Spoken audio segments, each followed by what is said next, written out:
a gente volta no segundo bloco do programa de Utilidade Pública, ainda falando sobre inteligência emocional, tá certo? Olha, corre lá no primeiro bloco, vai lá no YouTube, Procuradoria Matos, nosso canal tem todas as edições, corre lá no primeiro bloco e vai assistir o grande equívoco do termo aí, olha, da expressão inteligência emocional. Talvez você queira muito aprender sobre o assunto, mas você nem sabe o que é isso, já começa esse caminho de forma equivocada. A gente recebe aqui a nossa convidada especial, Roberta Macedo Góes, que é psicólogo, dobradinha de psicólogos aqui hoje, e Patrícia Pinati, que está todas as semanas aqui com a gente no programa Utilidade Pública. Só reforçando o lance das pessoas evitarem alguns equívocos. Quando você fala em raiva, e as pessoas, não, eu tenho ataques, crises de raiva, eu vou pra cima, eu não consigo me controlar. E aí a pessoa acha assim, não, vou pra área de inteligência emocional porque eu quero aprender a lidar com isso, porque eu quero planejar, eu não quero mais estourar, agora eu quero planejar uma vingança. Não é isso também. A questão é bem diferente do planejamento de uma vingança, até porque esse planejamento de vingança, você está sendo guiado, assim, por essa raiva de uma maneira também não saudável, nem socialmente, nem pessoalmente. Não está sendo inteligente. Não está sendo também inteligente emocionalmente, né? A ideia, na verdade, é que você entenda o pra quê daquela emoção ali naquele momento. A função, toda emoção, né? Ela tem uma função. Normalmente a função da raiva é da ação, né? É algo que não está bem elaborado, não está sendo realizado, não está sendo feito e que você necessita dar para você mesmo. E aí você projeta essa não ação própria, essa passividade, enfim, de contato com as suas emoções no outro de alguma forma. Então, é normal, é natural que a gente tenha acesso de raiva, porque as emoções são inconscientes, né? Elas são ativadas de maneira muito natural e automática. Até instintiva. Né? Até de forma instintiva, realmente. Mas o que a gente faz com ela, isso não é automático, necessariamente, né? Então, a ideia da inteligência emocional é identificar essa raiva. Então, eu tive aquele acesso, eu entendo pra quê, né? O que é que aquilo tá querendo mostrar sobre mim mesmo?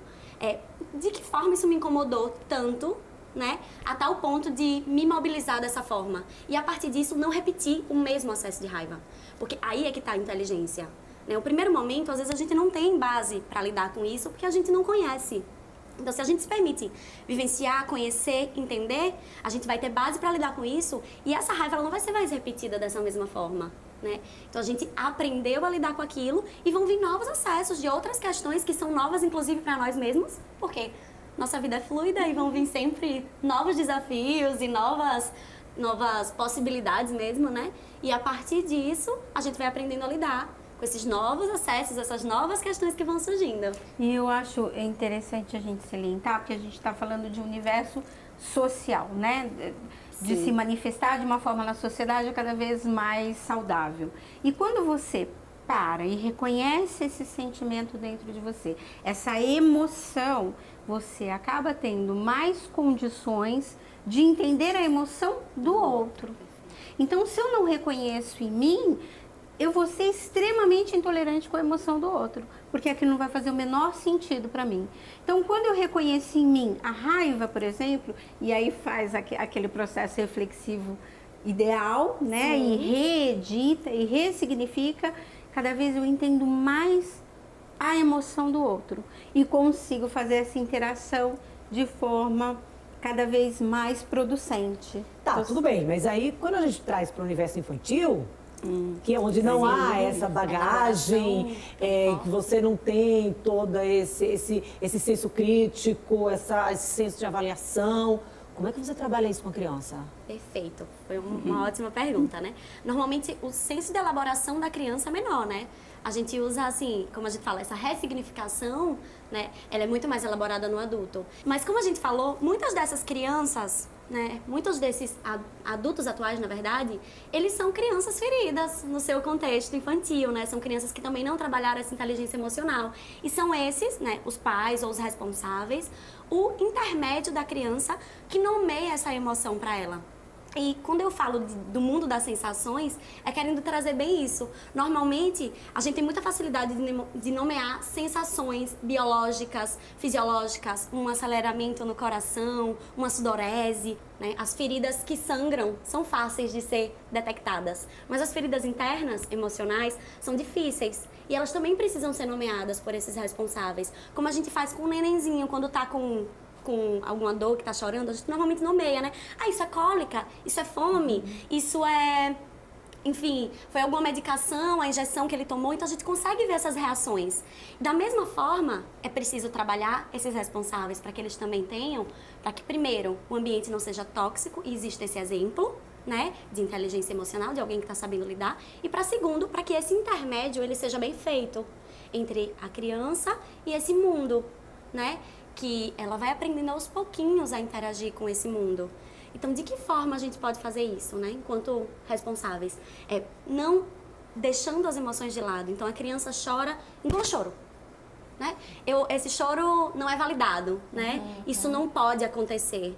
Ou ela está fazendo uma birra num supermercado porque quer muito uma coisa, é um desejo, é uma coisa que parte de um processo emocional também, e o pai ou compra logo, né? Compra logo aquela coisa para acabar aquela birra, ou só briga bastante sobre aquilo porque aquilo não pode acontecer, entende? Então, como a gente vai lidar com isso no dia a dia, validando a emoção dessa criança. Nomeando isso para ela do mesmo jeito que a gente faz com a cólica, do mesmo jeito que a gente faz com o choro mediante fome, aspectos fisiológicos, né? Então, a criança chorou porque ela quer algo no supermercado. Eu entendi que você quer isso, mas hoje a gente não vai poder. Entendi que você tá chateado porque você queria muito tomar esse iogurte. Cria uma linha de identificação. Exatamente. Você tá nomeando para ela o que ela tá sentindo. Desculpa te cortar. Não, porque assim, existe uma alfabetização, vamos dizer assim, dos sentimentos. Quando você tem aquela sensação, a saudade, a criança não sabe que aquilo que ela está sentindo é uma saudade. Como é que chama aquilo que ela está sentindo? E a gente precisa, os responsáveis, quem está por perto, ter esse discernimento. Filho, isso que você está sentindo é isso. Eu entendo, como a Rô falou de forma muito perspicaz, eu entendo que você esteja chateado, que você queira a bala. Você tem ali o pai, a mãe, os responsáveis, eles são os exemplos. Então, mais do que tudo, para essa situação não vale. Faço o que eu digo, não faço o que eu faço, porque isso não é exemplo. A gente vai dar a última pausa do programa de Utilidade Pública de hoje, mas a gente volta já depois do intervalo.